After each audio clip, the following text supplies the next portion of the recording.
mag-isa. Lagi lang magtibay at maangas, ayoko malungkot, gusto ko payapa. Ang utak kahit di naman, pero di mo makikita yan. Kasi bakit pa kailangan? Gusto ko pag kasama mo, wala kang alinlangan. Ay lumalayo pag di na kaya, sana mapatawa. Pera minsan sarili di mapatawa. Nandun ako natatama, pero Kung sakali bang mawala, pabalik ay tatanggapin mo pa ba? Pag nakita mo akong mahina, mamahalin mo pa ba? Mamahalin mo pa ba?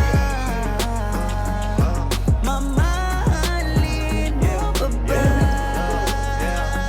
yun lang ang tanong, paano kung maglayo o kaya magtampo? Panahon para sa isa't isa, mag-ahol kung ako tutugon. Walang imposible basta lagi kita katanaw. Pero ayoko kapag grabe yung pagkita. Kung alam mo lang sa pakiramdam ko ay mahirap yun, lalo na kapag tayo ay may alitan. Kinakabahan kasi baka di na kita makita. Kung sakaling mapundi na sa'kin, paano kita hanapin? Paano kung magsalubong yung galit? Tao lang din ako na merong damdamin. Di tayo sigurado sa mangyayari, pero meron pwedeng matiyak. Sumuko sa bigat, tutulungan ng magbuhat hanggang sa natin kayang panindigan yung salitang pagmamahal. Kung sa